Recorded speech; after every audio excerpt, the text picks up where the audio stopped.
Hey, ladies and gentlemen, Okoboji Market Update once again. Cruzn Classics, which is right across from the Hen Real Estate office. Rob, we step over every now and then and we just drool. This is a pretty special place, really. The cars are incredible here. And with us right now, Bill Weimer.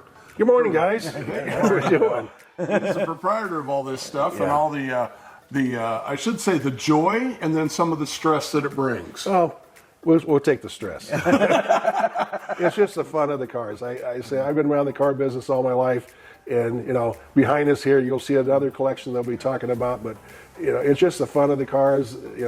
We're still playing with cars. We started when we was kids, and we continue doing that today. And we have a lot of friends and customers that do that all the time. Yeah, cool. Well, that's one of the things that I grew up with, was handing my dad tools since I could probably walk and getting yelled at, and flashlight in the wrong, or light in the wrong eyes and all that good stuff. So yeah, I had quite a bit of experience with vehicles. I just absolutely love it. I'm a self-proclaimed gearhead, but I have never been able to delve into this high quality yet. So Bill, it's really cool to Thank you. step over and look. People look and watching this. You need to stop in and see. There's a lot of things to do at the lakes. And but there's Okoboji Classic Cars is a great spot too. Nice museum. We're a small scale, a little bit boutique, as I like to think. But we've got some beautiful cars, and I think you can walk in here and remember back when you was 15, 20, 30 years old and had your girlfriend going on a Saturday night. This is an experience we want people to have. So thanks for coming over. Well, you can make that happen. This is the cars in here are something else. Wow. And there's so many unique items in here too. You don't just grab anything, Bill. You grab a lot of very, very unique items. Super low mile Camaro right in front of us here. There's a 7,700 mile Mustang over there, which is hopped up beyond belief. It's a Cobra. I mean, that thing, I'm drool all over. And speaking of Mustangs, one of my favorites is right back in the back here. It's a car that we were kind of talking a little bit off camera, 67 Mustang GT 500. Yeah, it's pretty sweet. Real deal. That car's amazing. So, and came right out of locally here. So, Yes, it did. Yeah. But one of the reasons we're actually here is right behind us, Bill, is this wild collection. I don't know if it's so unique. And you had mentioned before that you had behind us here on my left is all the Corvettes, which you had. But you also obtained the rest of these models by chance. That's right. You guys sold the house, I understand, that these cars came out of. I'm glad you did. Yes. That way, I had a chance to buy them. And it's there again. It gives me a smile on my face. I walk back here and look at the nice cars and the Dunbarry and the Franklin Mint cars. How the detail they've got of this stuff.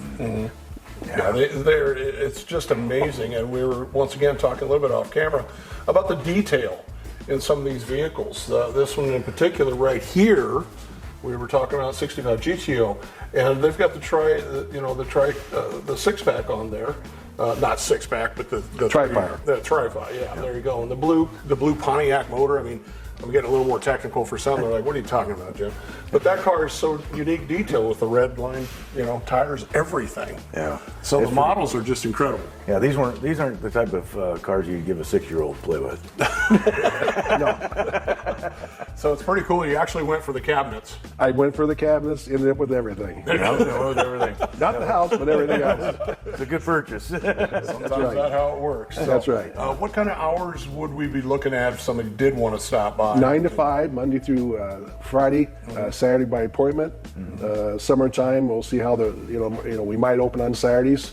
Especially we get a lot of people want to stop and take a look at the stuff when they're in the lakes area, enjoying the lakes. It's a good time to stop in. And it's kind of unique. We talked a little bit about being able to see some of the unique stuff that, well, I'm going to say old guys like me remember. But then this, and we're going to pick on what generation is it? Sophie, what generation are you? Gen Z. She is Gen Z. Now that puts her below 25 years old. Now that particular class, come on in here and take a look at some of these cars. Do you know what a shift stick is, Sophie? Okay, I'm just kidding with you. But push button radios. There's like your dimmer, the Crank dimmer, windows. crank windows, the dimmer switch. Yeah. It'd be so unique. Bring your kids in and show them this stuff, because sometimes they're so used to just looking at stuff online. When you actually get a look at something like this, the craftsmanship and what it is, it's And so of course, unique. underneath the hood, as we grew up, Yeah. the horsepower. Yeah. Granted, electric cars got horsepower, but I'm still the gas guy. So, the 454s, the 428s, just 396s of these cars. Yeah. The sound, the roar of the motors and stuff, that's kind of the fun of it too. Yeah. It's affectionately called a big block. Yeah, So big block. they make the right noise, and man, do they feel good driving. These cars, a lot of these older cars, and I had a 70 Mustang. When you drive these cars, you have to drive them. The cars of today, and a few of them in here, Bill, they're pretty well suspended. They got great suspension. They got great dynamics. Everything about them, you can feel very comfortable going a higher speed.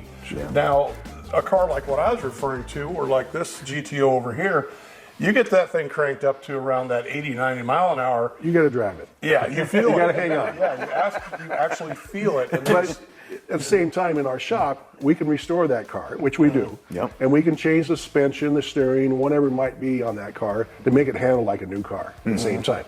Fuel injection, all that stuff, like I say, we do right on our shop here at Cruzn Classics. But there's nothing quite like throwing 4-speed and hanging Yeah. out for your dear life Yeah, there you go. and watching them telephone poles go by like a picket fence, right? I took your partner in crime, Keith McKeever's, in one of them. I think it was the GTO. And he had to grab the handle on it. I kind of scared him a little bit. Well, good. He likes that. Yeah. There really isn't an yeah, you can fill in that word handle on a lot of these older cars. You really got to grab a hold of the door. Oh, boy. There you go. Yeah, but they're Pretty an neat. experience to ride in and a lot of fun. So Yeah. thank you so much, Bill, for Yeah, the step thank you. over. Thanks again for coming over. It's a great collection. Check it out sometime. Bring the kids, bring the family. This is a really unique place to be. So we're going to talk some real estate. Thank you so much, Bill. Sure, thank you.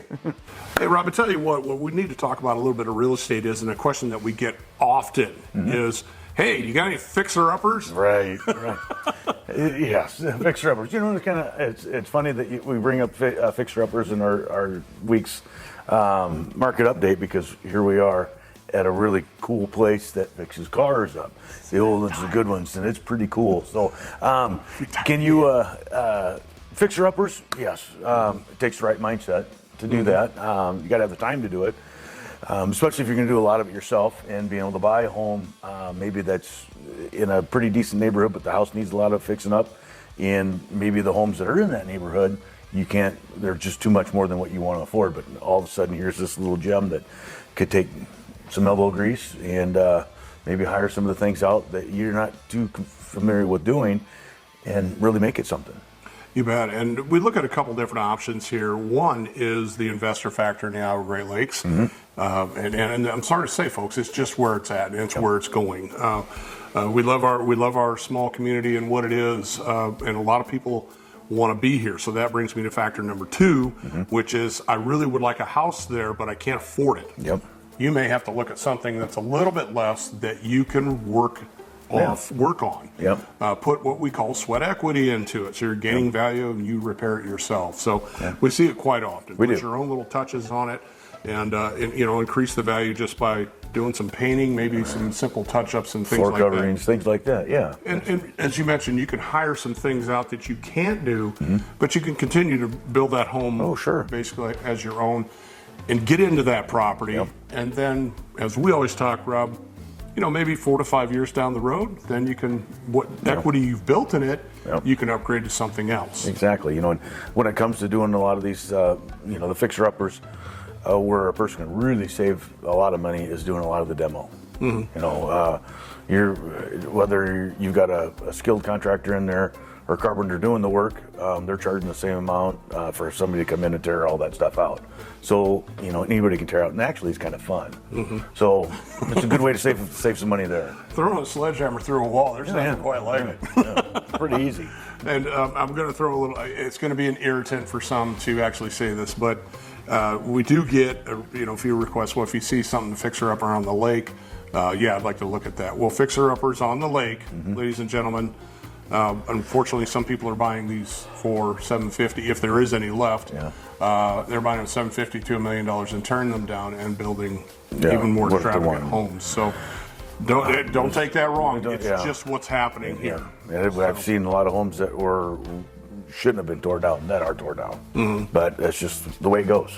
Yeah, it's progress. If you go back years and years, and we're going off on a tangent here, 1800s in the Iowa Great Lakes, so many changes, so many resorts that have been here and they're gone. Yep.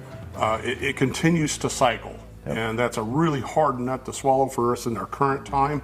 But if you study history, it kind of repeats itself and changes itself often. So we keep upgrading, keep changing. So some of the things that you see now, 100 years from now, they may be torn down and something else will go in their place. Yep, So, exactly. So there we go. If you really want to get into property here in the Iowa Great Lakes, check it out at buyokoboji.com. Give us a call. We can help you out, and maybe we can find you that quaint little home that you can work on a little bit, right, Rob? Exactly. You betcha. We can certainly do that. All right. Where else are we going to find all this good information? YouTube, subscribe and smash that like button, please. You bet. Snapchat, Instagram, TikTok. We kind of punch a little bit of everything out there for everybody and have a good time doing it. So thanks so much to Bill Weimer here at Cruzn Classics for letting us stop by. Come and take a look at this stuff. It's pretty special place. Fantastic. You bet. I just love it. It's just what I am. So, by the way, we appreciate all of your viewings and everything that you do for us here with Hen Real Estate and the Iowa Great Lakes. I'm Jimmy McLenz, and I'm all about you. I'm Rob Hen, and say something nice to somebody. Make them feel good. Thanks.